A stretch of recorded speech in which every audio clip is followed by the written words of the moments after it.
Creo que ya estamos transmitiendo a Facebook. Muy buenas noches en este miércoles de abril, posterior a muchas cosas, al equinoccio de primavera que fue en marzo, posterior a una semana de descanso, posterior al vuelo de los astronautas a la Luna. Pero bueno, es un miércoles más del Centro Astronómico Clavius y aquí estamos transmitiendo con un tema más. Y hoy tenemos un invitado muy especial, porque es un maestro, un recién graduado de la maestría, que pues colaboró durante algunos periodos académicos con el Centro Astronómico Clavius, pero de una manera extraordinaria. Siempre decimos que, bueno, tanto Juan Pablo como Pablo pusieron ahí la vara alta en el tema de los becarios, porque, bueno, pues ahí los que llegan, siempre decimos, ahí está la referencia de que hemos tenido personas muy valiosas académicamente en la colaboración con Clavius. Y pues hoy me da mucho gusto darte la bienvenida, Pablo. Gracias por estar aquí con nosotros. No, a Eh, ustedes, gracias. en, en un tema también muy especial, que es justamente la cuestión de la astrofísica multimensajero, que ya vas a platicar en detalle. Pero bueno, pues para no hacerles espera larga, antes de darte la palabra a Pablo, pues se la doy a Gerardo, como siempre. Muchas gracias, Lore. Muy buenas noches a todas y a todos que nos están acompañando en otro miércoles más de las conferencias de Clavius. Y pues sí, definitivamente un invitado. Pues es que no sé si Pablo cuenta como invitado, que aquí se la No, vive. no, no. Aquí luego no lo podemos sacar, ya que queremos cerrar y Pablo quiere seguir observando y pone el desorden, saca las rejillas y bueno, entonces pues más que invitado es realmente parte de la casa y bueno, como dice Lore, una persona muy multifacética, un sabio formado aquí en la universidad y les voy a leer rápidamente una breve semblanza que me mandó Pablo Villaseñor Inda, quien estudió ingeniería física y la maestría en ciencias de la ingeniería en la Ibero Ciudad de México, enfocándose en las áreas de investigación de la astrofísica y de la física de partículas elementales respectivamente. Ha colaborado con el Centro Astronómico Clavius en diversas actividades desde que comenzó sus estudios de licenciatura y actualmente es profesor de matemáticas y física en el programa de ingeniería física de la Ibero. Y bueno, hace un par de semanas estuvimos en su examen, que entonces, pues ahora sí que maestro recién salido del horno, todavía hasta calientito está. Y entonces, pues para estrenarlo, dijimos luego, pues que nos dé una charla a ver de qué nos habla nuestro querido amigo Pablo. Pablo, pues es tuya la pantalla y al final tendremos una sesión de preguntas contigo. Muchas gracias. Bien, muchísimas gracias, Lore, Gerardo, por la invitación y por presentarme así. Es un súper gusto estar con ustedes esta noche y pues especialmente hablar de estos temas tan bonitos de física, de astronomía y todo lo que justo les voy a mostrar, ¿no? Entonces, bueno, pues voy a empezar aquí a mostrarles las diapositivas. Denme un segundito.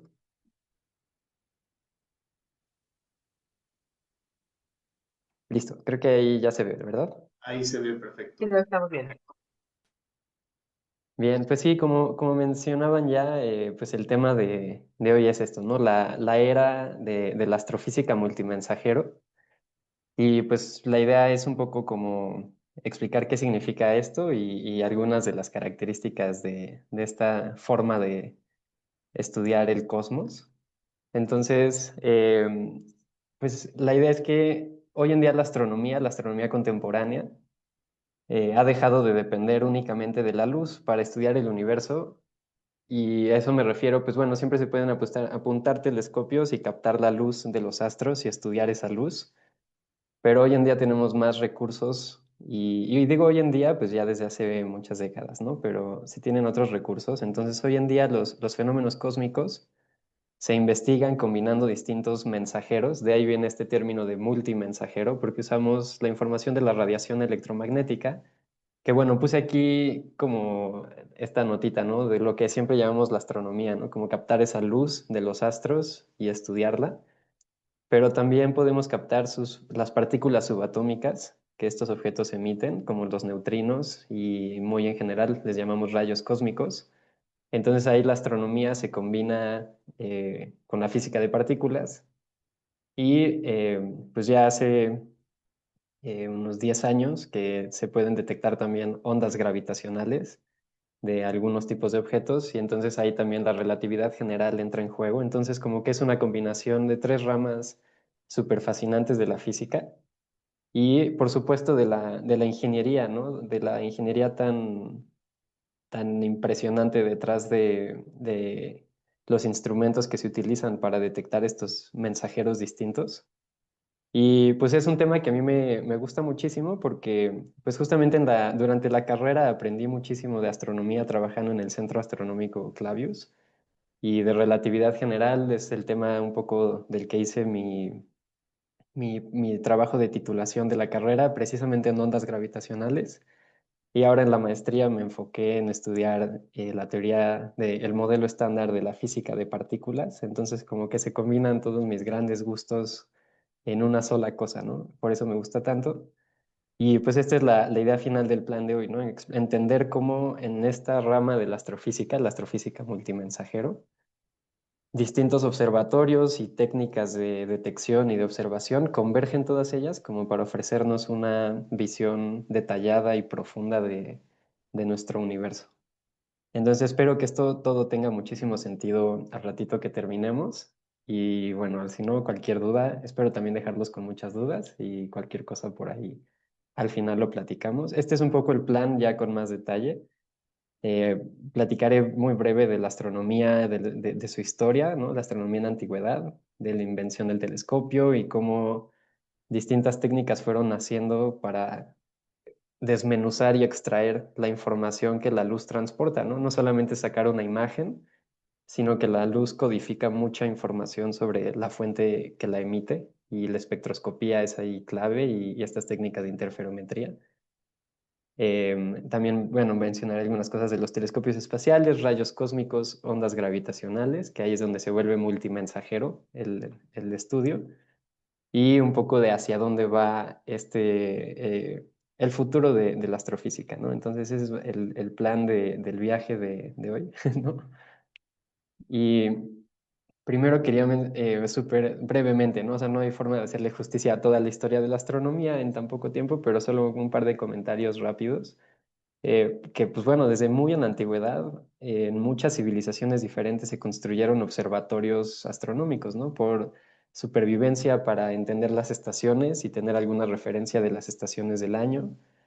Pero bueno, también por temas de rituales y asuntos de religión para poder navegar o por la mera curiosidad, ¿no? Y quise poner aquí una imagen de uno de mis observatorios antiguos favoritos o el número uno para mí, mi favorito personal, el de Chichen Itza, y una recreación aquí en 3D en computadora, ¿no? De cómo se cree que era el diseño y pues cómo están alineadas todas estas esquinas del basamento y las ventanitas y las puertas y todo está alineado con las posiciones de los astros y pues bueno, desde muy en la antigüedad se tenía este interés y esta necesidad por navegación, ¿no? También les decía, un ejemplo muy sencillo puede ser eh, pues el astrolabio, digo muy sencillo, no porque sea sencillo de usar o de leer, pero bueno, un ejemplo muy bien conocido que pues bueno, con este se podía apuntar y medir ángulos de las estrellas y poder determinar las direcciones en las que uno iba navegando en el mar o pues en general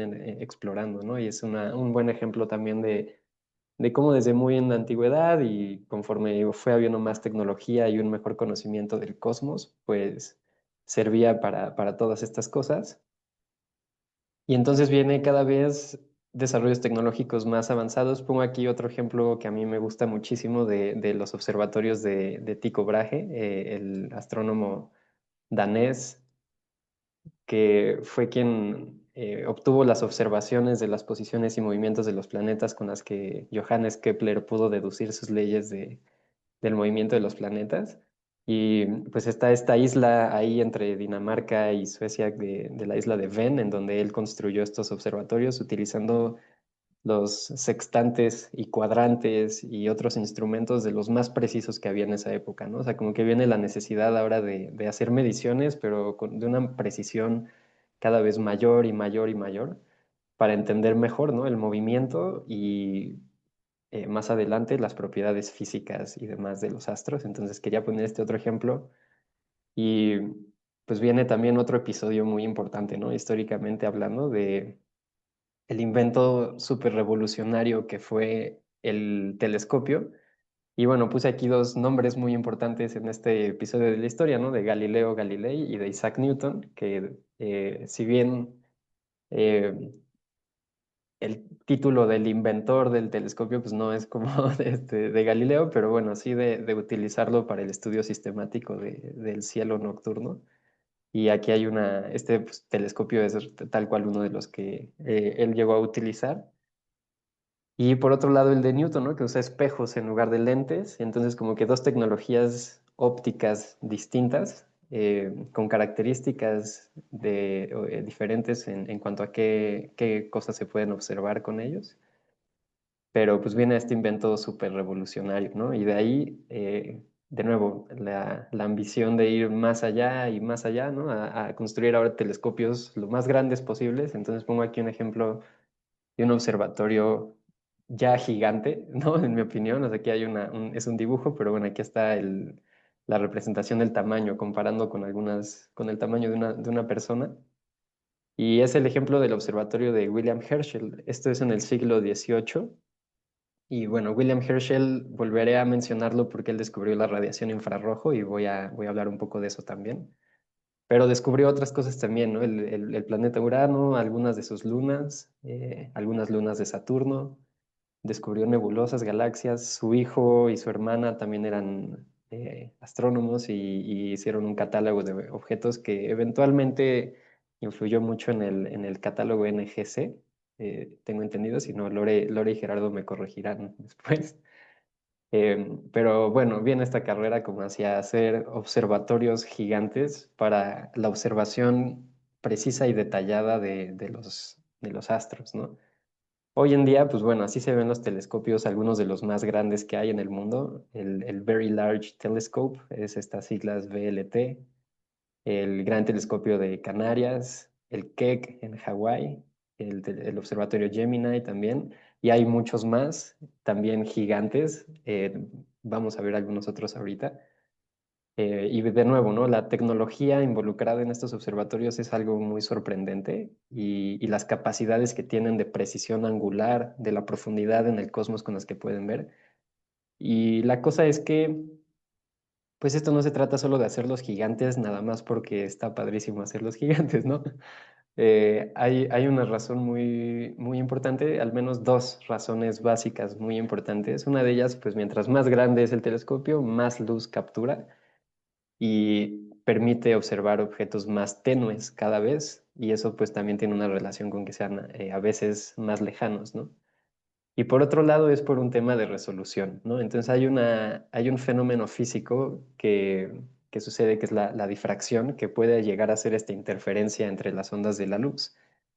Entonces, pues, ¿a qué se refiere esto, no? O sea, el criterio de resolución de Rayleigh es este criterio que utilizamos en la óptica para determinar cuál es el ángulo más pequeño de separación con el cual podemos distinguir dos fuentes separadas de luz, ¿no? Entonces, por eso una resolución es qué tan cerca pueden estar las dos cosas para seguir distinguiendo que son dos cosas y que no se combinen como en una sola señal de luz, que ahí ya no se puede distinguir una de la otra.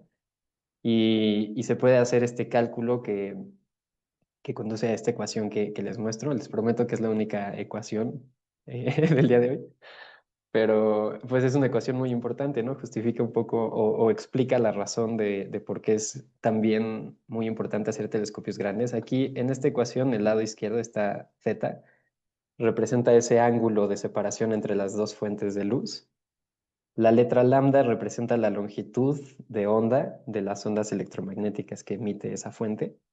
Y el parámetro que más me importaba mostrarles aquí es que el diámetro del telescopio es esta letra D que está abajo. Entonces, mientras más grande es el diámetro, en ángulos más pequeños vamos a poder distinguir cosas. Entonces eso quiere decir que a mayor diámetro del telescopio se tiene una mayor resolución de las imágenes que produce, ¿no? Tengo aquí una imagen que obtuve de Wikimedia Commons, de una comparación de los tamaños de los telescopios principales, de los espejos principales de algunos observatorios, ¿no? Por ejemplo, este amarillo de aquí es el Gran Telescopio de Canarias. Aquí están los telescopios de Keck, que estaban en la imagen anterior. Por aquí está el Gemini, que también les mostré en la imagen anterior. Aquí está abajo a la izquierda el James Webb, que es ya un telescopio espacial. El Hubble está a su lado. Y hay algunos otros más gigantes, ¿no? Por ejemplo, este es el Extremely Large Telescope, planeado para que entre en operaciones a finales de esta década. Y hay algunos otros ejemplos de telescopios u observatorios, ya no para el visible, sino para el infrarrojo y microondas y demás, que son antenas todavía más grandes, ¿no? Entonces, pues bueno, esta comparación a mí me gusta mucho, aquí hay la escala de una persona humana o de una cancha de básquetbol o de tenis, ¿no? Como para dimensionar un poco el tamaño de esto, que son espejos gigantes. Y la razón, ¿no? De por qué hacerlo más grande, capta más luz y además nos permite tener una mayor resolución. Pero entonces viene el enorme reto de tener una mecánica mucho más precisa en el movimiento del telescopio y se vuelven objetos muy pesados de varias toneladas. Entonces, bueno, es una tecnología también fascinante el diseño y la construcción de observatorios gigantes, ¿no? Como les estaba llamando en estas diapositivas.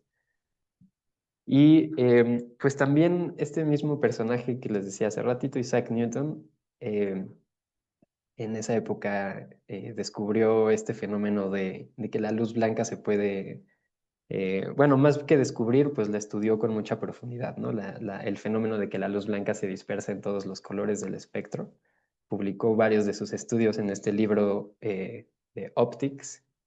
Y bueno, esta imagen representativa de él ahí en su estudio, ¿no? Descomponiendo la luz con un prisma y haciéndole, haciéndole una labor de diseño a Pink Floyd varios siglos previos a que publicaran Dark Side of the Moon, pero, pero bueno, ¿no? También una convergencia de grandes descubrimientos ahí.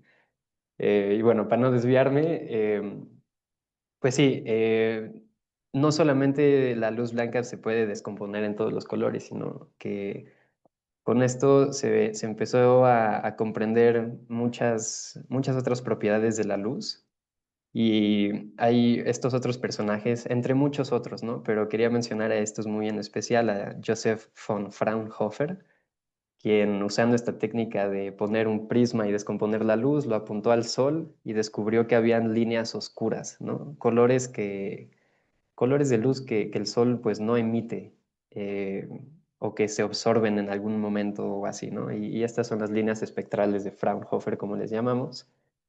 Y por esa misma época, en los 1860 y tantos, Gustav Kirchhoff y Robert Bunsen, haciendo experimentos de quemando distintos elementos químicos y poniendo un espectroscopio ahí, se dieron cuenta de que cada elemento químico tiene su propio espectro de emisión y absorción, ¿no? Entonces esto es clave porque hay, como dice aquí arriba a la derecha, secretos escondidos en plena luz, ¿no? Secretos en el sentido de que es información sobre la fuente de la luz codificada en la misma luz, ¿no?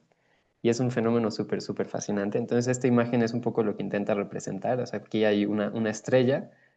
Si se observa directamente, se podrá ver un espectro, pongo entrecomillado, continuo, porque como les acabo de mencionar, pues habrán algunas líneas oscuras en realidad, una vez que se estudia con más precisión, que es lo que Fraunhofer descubrió. Y nos hablan sobre la composición química de la atmósfera de la estrella, ¿no?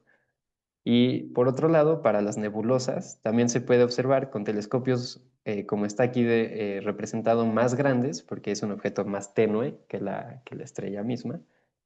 Y se puede ver si el gas de la nebulosa está ionizado, emite luz y podemos ver las líneas de emisión de esa nebulosa y entonces determinar cuál es la composición química de la nebulosa y también cuando se ve con luz pasando a través de la nebulosa, que es el ejemplo que viene acá como dirigido hacia la derecha, en donde ya se ven estas líneas oscuras, ¿no? Si fuera en una estrella, esas líneas oscuras las generaría, por ejemplo, su atmósfera. Pero bueno, en esta ilustración, pues está ahí como resumido mucho del concepto y de la intuición detrás de la espectroscopía en la astronomía. Y pues esta es una representación muy bonita que me gusta mucho de la tabla periódica, en donde en lugar de poner el número atómico y la masa atómica y la electronegatividad y todos estos numeritos que podemos medir de los átomos, para los astrónomos pues es muy útil tener esta imagen en mente, ¿no? Como los distintos espectros de cada átomo, de cada tipo de átomo y cada molécula y demás, ¿no? Esto se extiende. Pero son así como que siempre se usa esta terminología, ¿no? De que los espectros de los elementos químicos son como sus huellas digitales, en el sentido de que es algo que los hace, que los caracteriza, ¿no? Es algo único para cada uno de estos elementos. Y son estas líneas muy específicas de emisión y de absorción de luz.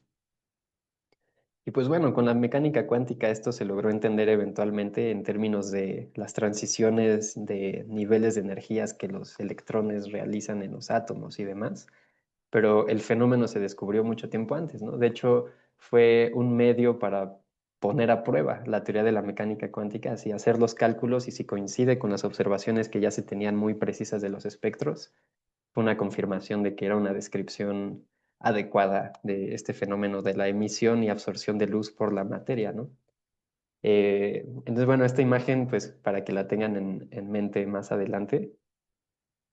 Y otro fenómeno importante que hay con la luz es que la luz o la radiación electromagnética también contiene información sobre la temperatura a la que se encuentra la fuente emisora. Justamente arriba a la derecha les pongo un ejemplo que quizá muchos han podido ver, ¿no? De calentar un pedazo de metal, por ejemplo, en un foco, en un horno o algún otro ejemplo. Y a mayor temperatura, pues empieza a emitir luz, ¿no? Y realmente siempre estuvo emitiendo radiación, nada más que era un tipo de radiación invisible para nuestros ojos, que es la radiación infrarrojo y un poco de ultravioleta. Entonces, está esta gráfica, así muy a grandes rasgos, les muestro como en el eje horizontal se representa el color de la radiación, ¿no? O su longitud de onda. A la izquierda son longitudes de onda más pequeñas y va creciendo hacia la derecha. Y eso, como están las etiquetas acá arriba, pues es justo del lado izquierdo, las longitudes de onda muy pequeñas corresponden con el ultravioleta, los rayos X, los rayos gamma, y eso va yéndose hacia longitudes de onda más grandes en el visible y cada vez más grandes al infrarrojo, microondas y todo eso.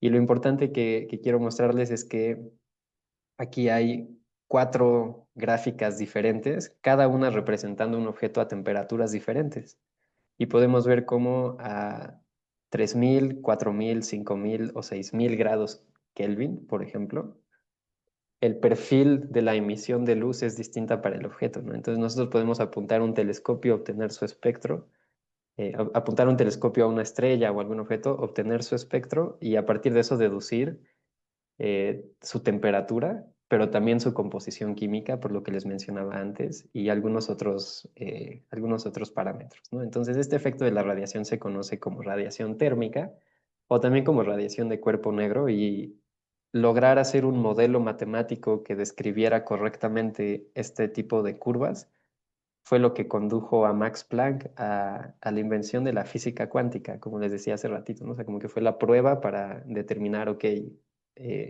la naturaleza sí se comporta de esa manera, de acuerdo con las leyes de la cuántica, tan bizarras como puedan parecernos a algunos, ¿no? Este, entonces, bueno, es toda esta información, ¿no? Que va en la luz.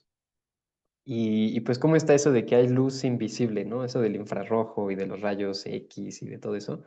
O sea, sería mejor decirle como, pues esto, ¿no? La radiación electromagnética y que hay eh, un intervalo muy específico de longitudes de onda a los cuales nuestros ojos son sensibles y es a lo que le llamamos la luz visible, ¿no?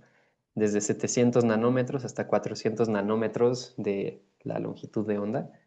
Y las ondas electromagnéticas que tienen otros valores de longitud de onda, nuestros ojos no las perciben, pero podemos diseñar y construir sensores que puedan detectar esos tipos de radiación.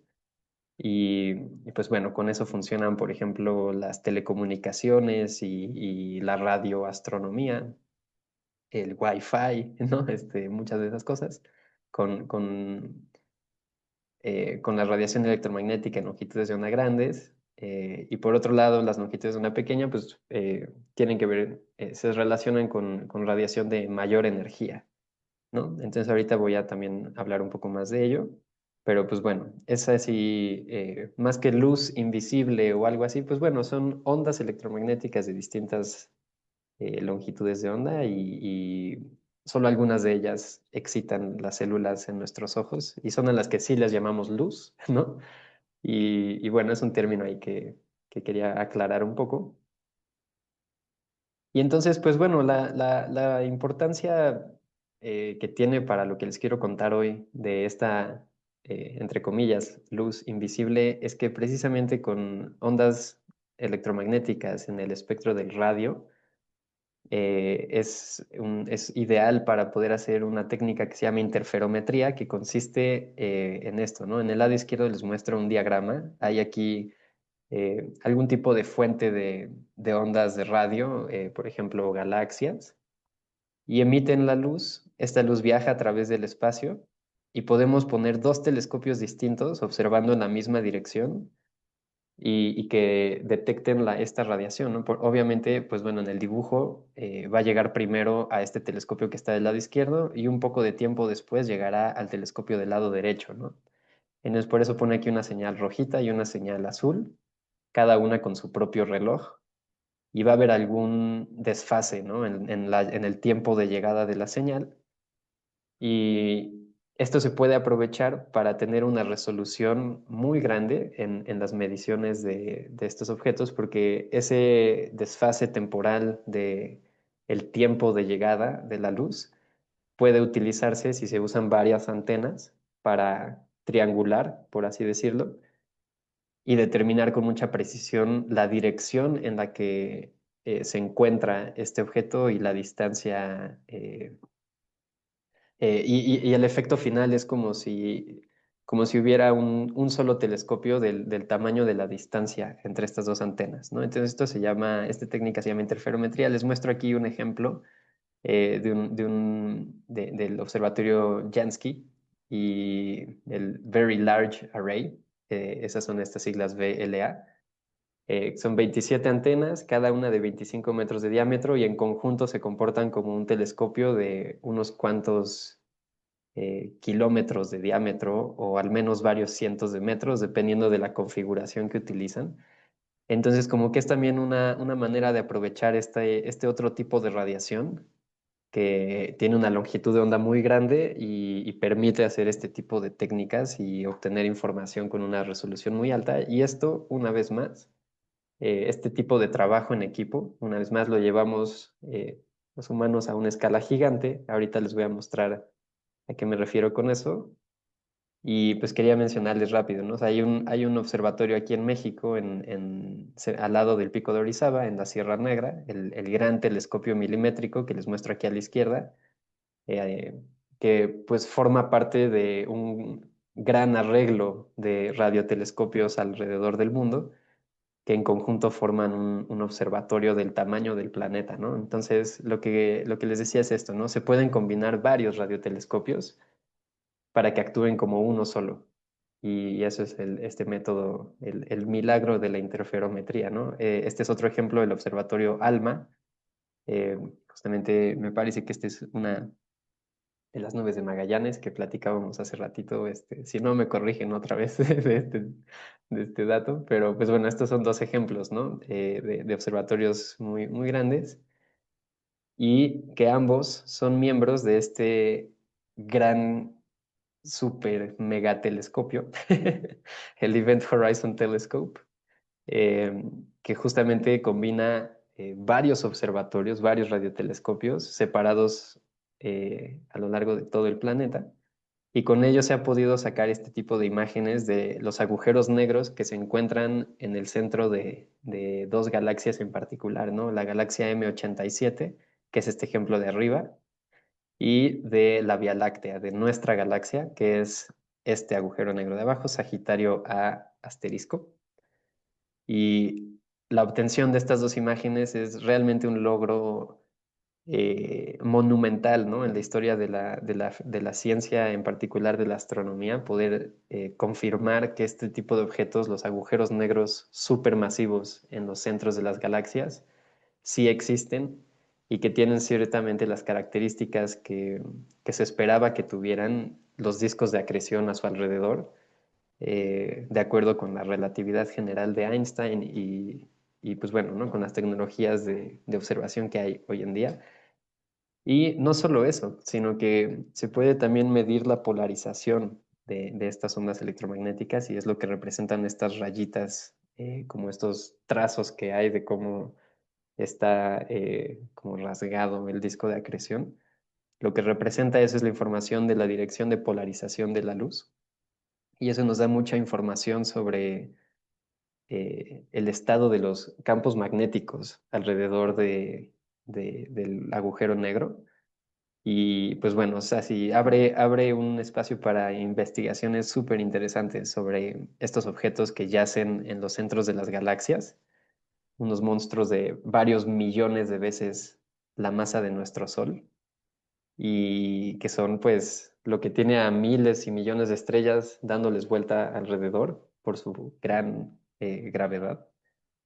Y pues bueno, es posible gracias a todas estas tecnologías de la interferometría, espectroscopía, polarimetría, etcétera, ¿no? Entonces, bueno, quería también mencionar algo. Hay una lucha constante contra la atmósfera en la astronomía. Eh, Puede ser que una estrella, una galaxia, el disco de acreción de un agujero negro, lo que sea, emita la luz que contiene toda la información que a nosotros nos interesa y puede viajar por miles de años a través del universo, miles y miles de millones de kilómetros y en los últimos metros del recorrido arruinarse toda la imagen, ¿no? Por culpa de la turbulencia atmosférica y de la refracción que se genera. Entonces, bueno, estoy seguro de que todos y todas las que han hecho observaciones en telescopio han visto este efecto. Y eso, esta es una pequeña ilustración que representa eso, ¿no? Como que la luz entra en la atmósfera y se refracta y se dispersa y al final cuando llega al telescopio, pues viene muy deformada, ¿no? La onda de luz. Y un ejemplo aquí a la derecha de una imagen de Saturno con poca turbulencia atmosférica y un poco más, hasta que se pierde mucha nitidez de la imagen, ¿no? Y pues hay esa lucha contra la refracción y la dispersión y demás de la atmósfera, pero también contra el hecho de que la atmósfera absorbe ciertos tipos de radiación. Afortunadamente para para algunas cosas, ¿no? Por ejemplo, los rayos gamma, los rayos X y los rayos ultravioleta se absorben en la zona superior de la atmósfera, entonces necesitamos poner telescopios a esas alturas en órbita alrededor de la Tierra para poder detectar los rayos gamma, los rayos X y los ultravioleta de las fuentes astrofísicas. Y para nosotros, pues es muy bueno porque si no, eso dañaría las células de nuestros cuerpos y podría tener problemas de salud para nosotros, ¿no? Entonces, afortunadamente, la capa de ozono se encarga de absorber ese tipo de radiación, pero el problema es que hay que mandar telescopios allá arriba para poder detectar esta información. Afortunadamente es posible ya desde hace varias décadas poner telescopios en órbita y lo mismo con una franja del infrarrojo, ¿no? Hay un intervalo del infrarrojo que se absorbe en la atmósfera, en la parte alta de la atmósfera y pues que también si queremos detectar esa radiación necesitamos poner telescopios en órbita, pero para las microondas y el radio, como lo que detectan ALMA, el GTM y algunos otros de los que ya les mencioné, pues sí pueden estar a nivel de tierra, ¿no? No es necesario poner la antena de 50 metros de tamaño allá arriba, la podemos poner aquí en la tierra y sí funciona. Y el punto aquí es que a fin de cuentas hay que combinar distintas tecnologías y distintos observatorios acondicionados a distintos tipos de radiación para obtener la información completa sobre estas fuentes de luz en el cosmos que nos interesa estudiar. Y quería mencionar muy especialmente, ¿no? Estos telescopios que están en órbita, el Hubble, muy famoso, que nos ha dado imágenes espectaculares de objetos en el sistema solar y fuera del sistema solar. El telescopio Spitzer también ha sido súper importante. Un ejemplo, de hecho, en la imagen anterior no aparece, eh, pero bueno, es también un telescopio muy importante para este rango de rayos X y rayos gamma y así. Y el James Webb, que también es muy famoso hoy en día, un telescopio muy grande que está hoy en día en órbita alrededor del Sol junto con la Tierra. Y hay muchos más, ¿no? Pero pues es este gran reto de armar instrumentos muy precisos, muy grandes y lograr subirlos en un cohete y ponerlos en órbita y que todos los instrumentos funcionen adecuadamente, porque no hay así como, voy a arreglarlo y a cambiarle una pieza rápido y regreso, aunque eso se hizo con el Hubble, ya no es viable, ¿no? Con otros observatorios. Y bueno, también un logro increíble, ¿no? Y gracias a esto, como les decía, cada tipo de observatorio capta información distinta y se logra armar como este rompecabezas, en donde de los radiotelescopios podemos observar las nubes de gas frío que hay. Con las microondas y el infrarrojo podemos detectar las estrellas frías. En el espectro del infrarrojo y el visible podemos ver estrellas similares al Sol en tamaño y temperatura. Con los rayos ultravioleta se pueden detectar las estrellas que son un poco más calientes. O sea, se pueden observar también con el visible, pero bueno, para identificarlas unas de otras sirve hacer esta distinción con su emisión en el ultravioleta. A mayor temperatura, recuerden que el espectro cambia, ¿no? Entonces, para mayores temperaturas, pues el ultravioleta funciona muy bien. Y para el gas caliente, pues los rayos X también nos permiten ver eso. Y combinando todas estas imágenes podemos tener un solo estudio mucho más completo, ¿no? De los objetos en el universo. Entonces eso le llamo yo como armar este rompecabezas de luz con distintos observatorios.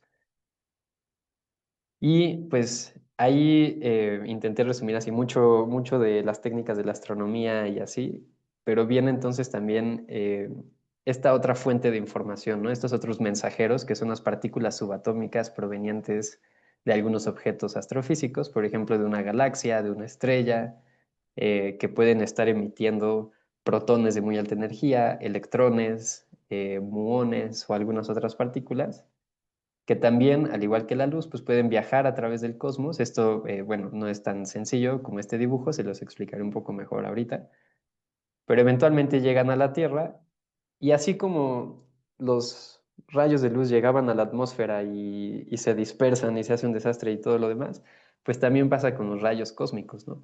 Son partículas muy energéticas que provienen de estos objetos y al llegar a la Tierra interaccionan con los átomos y las moléculas de la atmósfera y esas colisiones hacen que se desvíen y hacen que produzcan otras partículas como en los grandes colisionadores que existen hoy en día. Y entonces generan en realidad toda una cascada de partículas al momento de entrar en la atmósfera. Y la detección y el estudio de estas partículas, pues es a lo que le llamamos la astrofísica de rayos cósmicos.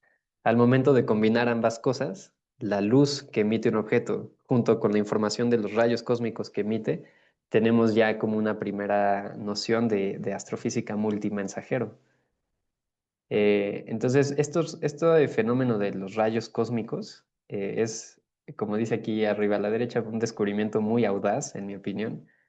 Por ahí de 1909 a 1914, estos físicos austriacos y alemanes, Victor Hess, Theodor Wolff y Werner Kohlhorster, subían en globos aerostáticos muy bien vestidos, como pueden ver aquí, eh, a las capas altas de la atmósfera a varios kilómetros, con algunos medidores de radiación y electrómetros y demás para ver cuál era el nivel de ionización, ¿no? Y aquí hay una gráfica que reproduce los datos originales de estas excursiones que hicieron en aquellos años.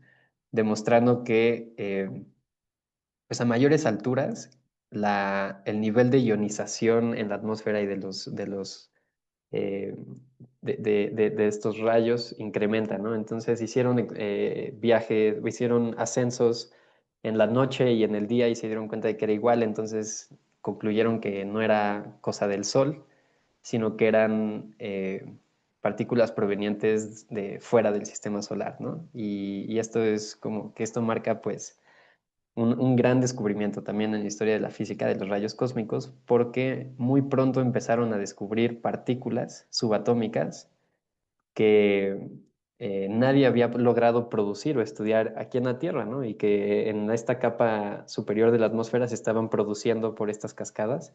Entonces vino también una gran revolución en la física de partículas gracias al estudio de los rayos cósmicos.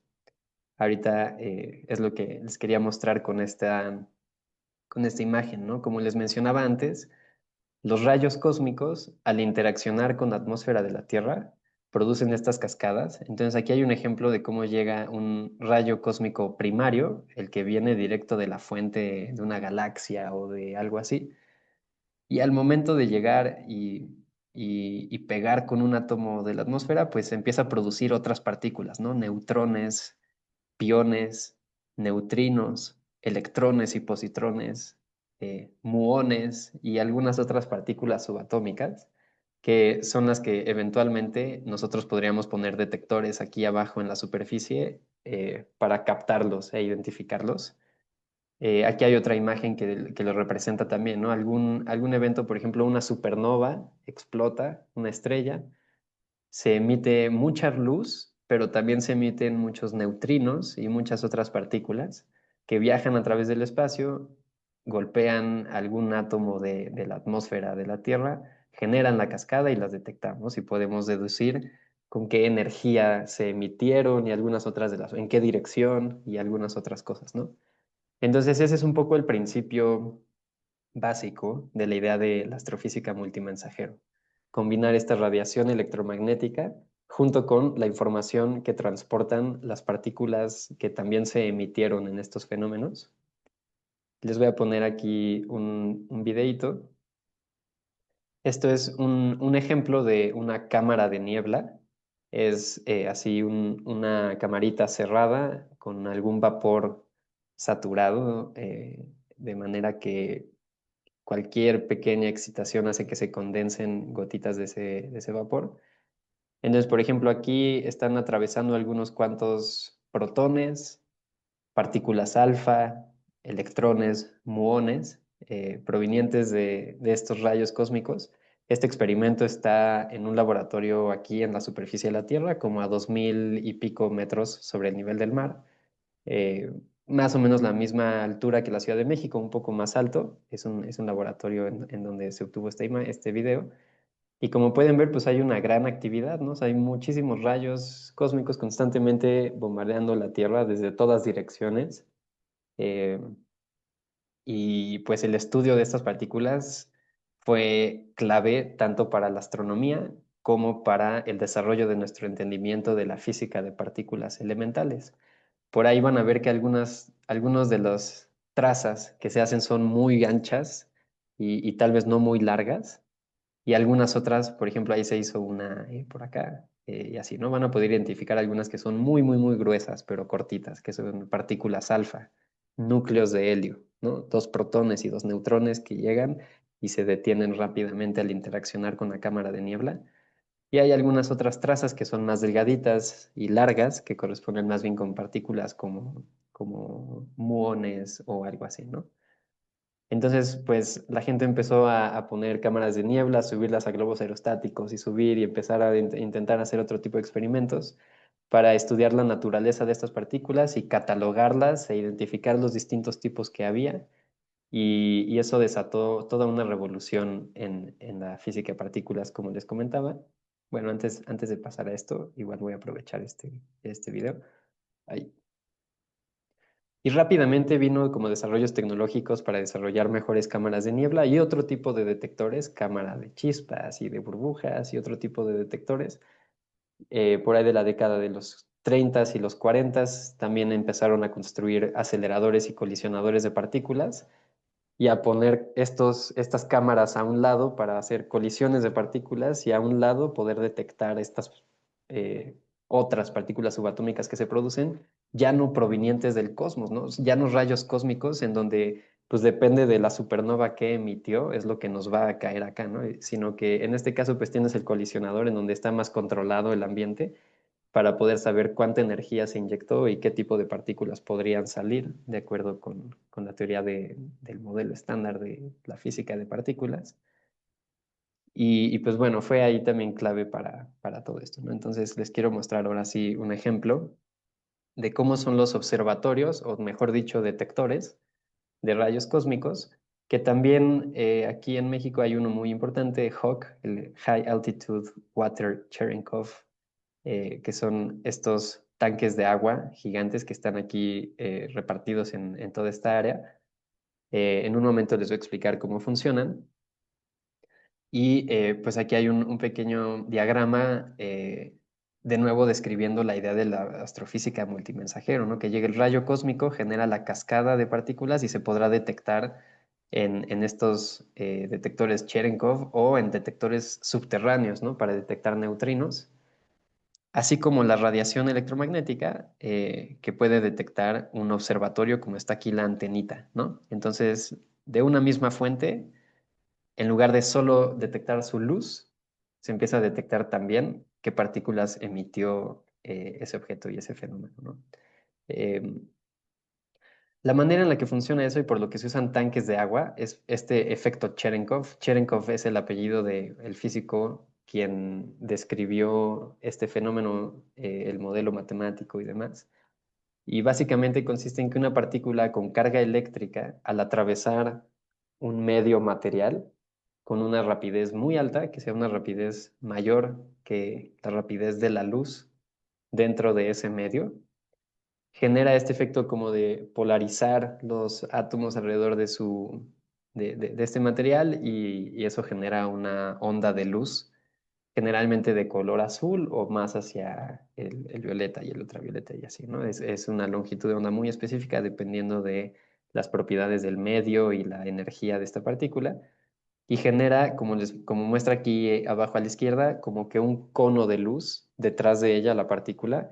Es un efecto muy parecido, es un efecto análogo a romper la barrera del sonido cuando se viaja a través del aire, pero en lugar de con ondas de sonido, con ondas de luz. Entonces es así como algo muy parecido y se emite esta onda de luz, ¿no?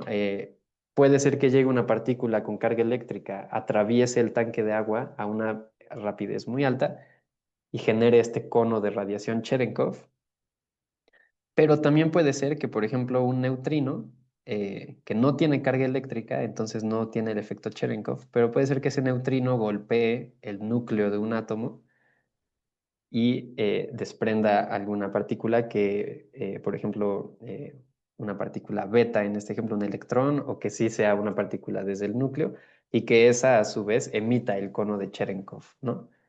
Eh, entonces, por eso se usan estos tanques de agua agua muy purificada en tanques completamente oscuros, opacos por dentro, pero que tienen fotosensores para que si un rayo cósmico entra a ese tanque de agua y genera el efecto Cherenkov, los fotosensores detecten esa radiación y nos avisen, ¿no? Ah, un rayo cósmico pasó por aquí. Y se puede estudiar entonces si varios tanques se prenden, corresponderá con una misma cascada, ¿no? De una misma partícula. Y entonces se pueden hacer todos estos estudios.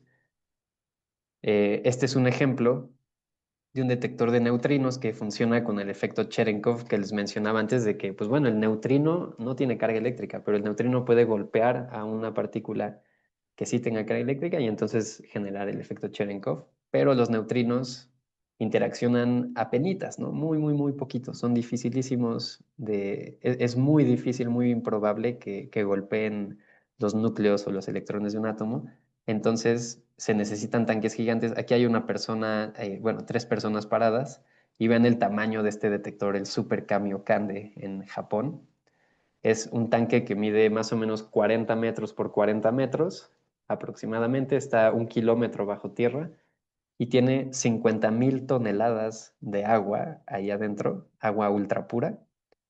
Y el objetivo es detectar el paso de un neutrino por este tanque de agua gracias a este efecto que les comentaba de la radiación Cherenkov.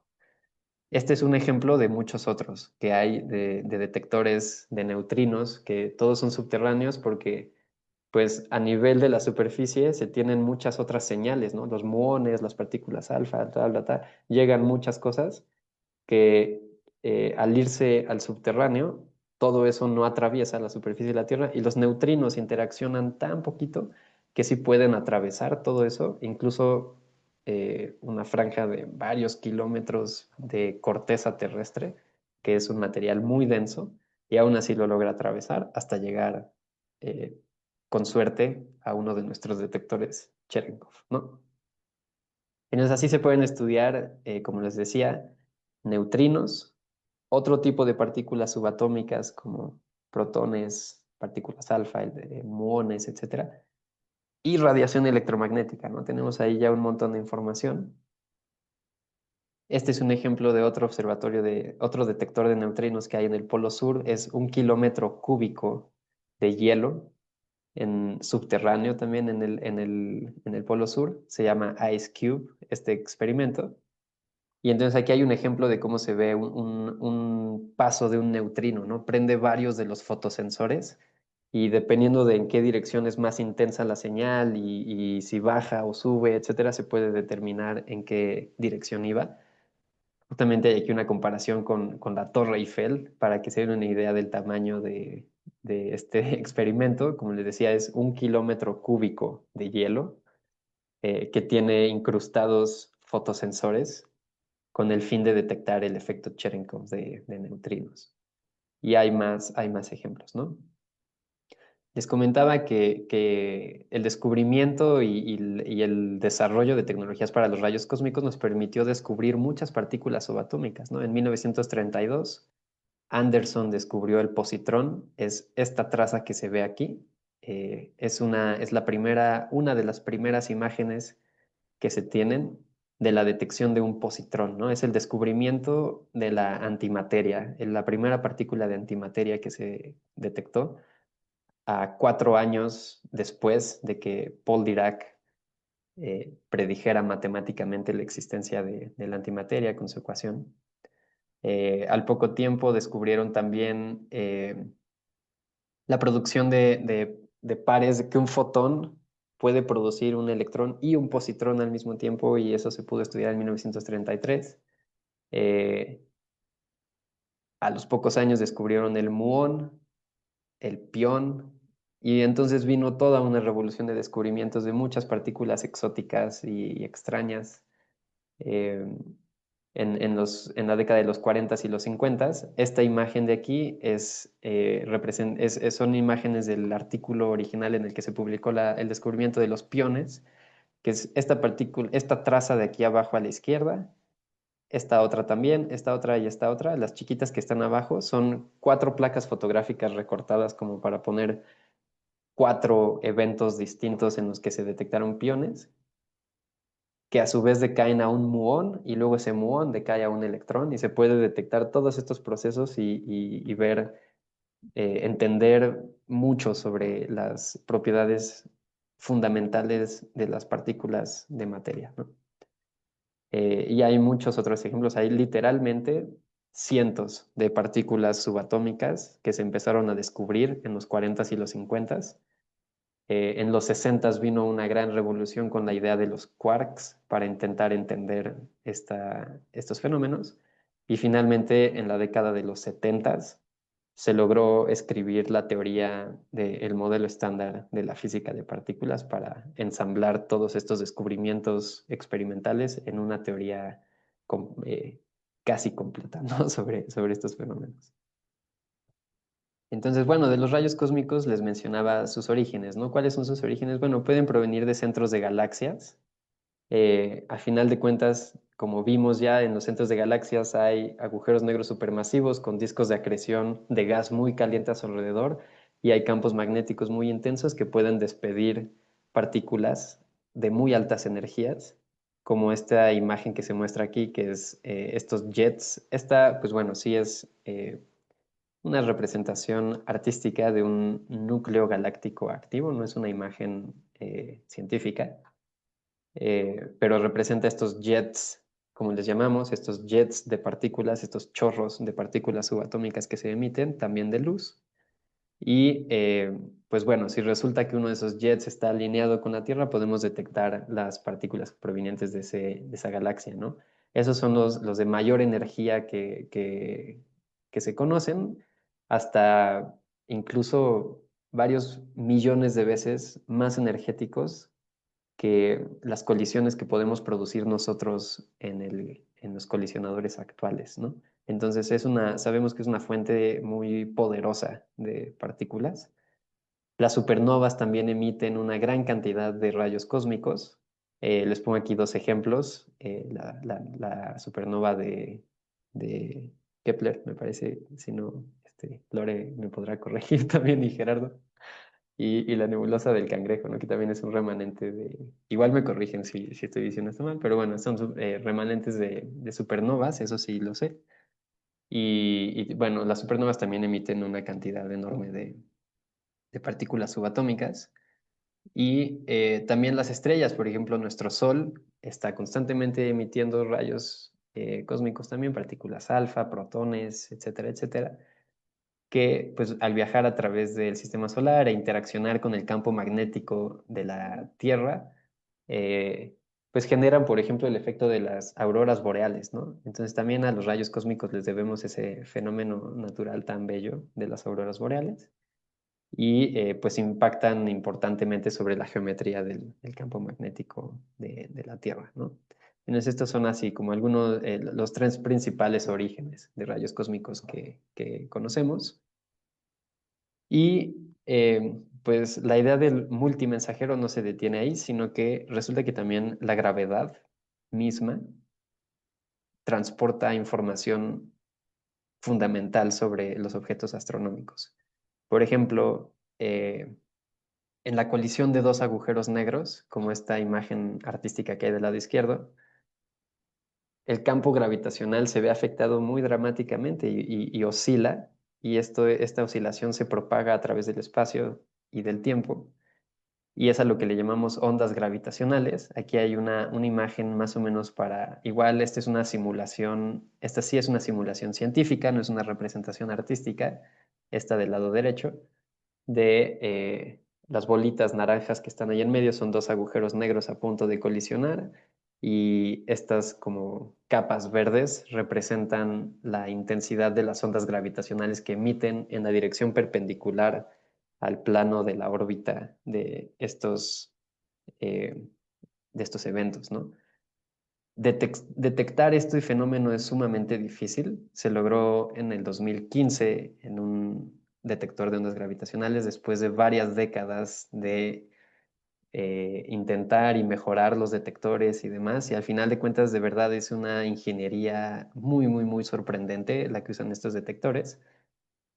Y de 2015 para acá, pues se tienen ya más de 200, muchas más de 200 detecciones de agujeros negros colisionando, agujeros negros y estrellas de neutrones colisionando, y también pares de estrellas de neutrones.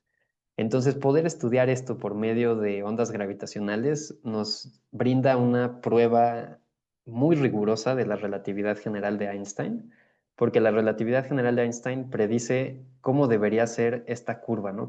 Predice exactamente cómo debería ser la señal de la onda gravitacional y podemos poner los detectores, recibir los datos de la colisión de agujeros negros reales, comparar con la predicción de la relatividad general y hasta la fecha, con estas 200 y pico detecciones que se tienen, no hay ninguna discrepancia significativa con la predicción de esta teoría tan maravillosa que es la relatividad general. Y incluso nos dice cómo hay dos agujeros negros, se fusionan y el agujero negro resultante se queda oscilando durante unas cuantas milésimas de segundo. Todo este suceso tarda, cuando mucho, algunos segundos. Normalmente toman décimas de segundo en suceder. Es un evento físico muy violento, es de las cosas que más energía emiten de lo que conocemos, en un instante, ¿no? O sea, dos agujeros negros colisionando y el resultante oscila un poco y ya se estabiliza. Y todo eso lo podemos estudiar pues indirectamente gracias a las ondas gravitacionales. Y arriba a la derecha pues pongo esto de mensajes a través del espacio-tiempo en un sentido muy literal, porque la gravedad en la relatividad general la entendemos como un fenómeno eh, de formación de la geometría del espacio-tiempo, ¿no? Entonces, cuando dos agujeros negros colisionan, no es algo que se propaga a través, así como que viaja dentro del espacio-tiempo, sino que es el espacio-tiempo mismo oscilando y deformándose según lo que los agujeros negros hacen, ¿no? Estos son los interferómetros que hicieron la primera detección, los dos de arriba, en Hanford y en Livingston, los observatorios de LIGO, que significa Laser Interferometer Gravitational Wave Observatory. Eso significa que es un observatorio de ondas gravitacionales que utiliza interferometría de láseres para poder detectar estas diferencias de longitud en el espacio y relacionarlo con una onda gravitacional eventualmente, ¿no? Son instrumentos sumamente precisos. Pueden ver que son muy largos, ¿no? Esto mide 5 kilómetros de largo cada uno de los brazos de los interferómetros de LIGO. En el caso de Virgo, que está en las afueras de la ciudad de Pisa, en Italia, mide 3 kilómetros de largo. Y está también este que es subterráneo en la mina de Kamioka, en Japón, que es el observatorio Kagra, que también mide varios kilómetros de largo y con él ahora, hoy en día se tiene esta red de 4 detectores de ondas gravitacionales que operan simultáneamente y se tiene una mucho mayor precisión al combinar los datos de los 4 y se está trabajando en mandar uno al espacio también para que esté todavía más grande y más sensible. Para que se dieran una idea, les quería platicar que esto puede medir, estos interferómetros miden diferencias de longitud de un brazo comparado con el otro brazo, eh, del orden de 1000 o 1 millón de veces más pequeño que el tamaño de un núcleo de un átomo. Ese es el nivel de precisión que tienen para medir distancias estos interferómetros. Y en ese nivel de precisión es en el que tenemos confirmadas las predicciones de la relatividad general con estos fenómenos, ¿no? Es algo eh, súper fascinante, en mi opinión, las ondas gravitacionales. Y pues ya me acerco al final. Este fenómeno de las ondas gravitacionales no solo nos permitió comprobar las teorías de Einstein y comprobar que los agujeros negros existen y que colisionan y que generan estos fenómenos, sino que también nos ayudó a entender los orígenes de varios elementos químicos que ya sabíamos que no se podían, perdón, que no se podían producir en supernovas, ni en recaimientos radioactivos, ni nada, ¿no? Entonces tenemos otra representación de la tabla periódica en donde se representa cuál es el origen de estos elementos. Noten que está pues el Big Bang. En el Big Bang se produjo principalmente hidrógeno y helio. Y los demás elementos se han ido produciendo en distintos fenómenos físicos, ¿no? Por ejemplo, dentro de las estrellas, en supernovas, por medio de decaimientos radioactivos, en colisiones de rayos cósmicos. En supernovas, bueno, ahora sí, este simbolito es el de supernovas y el de arriba más bien solamente son estrellas no tan masivas que no mueren en una explosión como una supernova, pero sí producen en sus núcleos y en sus atmósferas elementos químicos nuevos.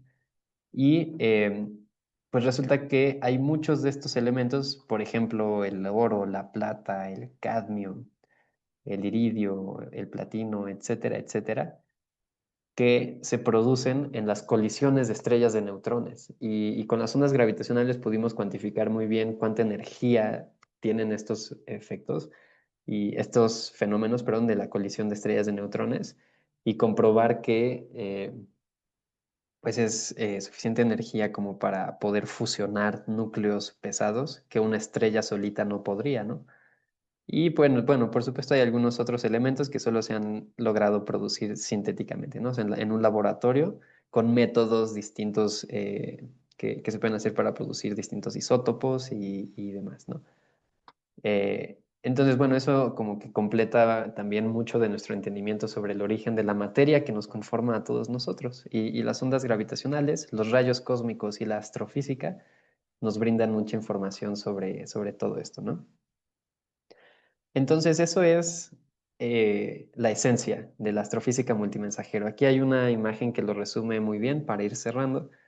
Aquí hay una imagen artística de una colisión de estrellas de neutrones que emite mucha luz. Entonces, eso se puede ver con algún telescopio óptico. Por ejemplo, aquí está representado el observatorio Vera Rubin.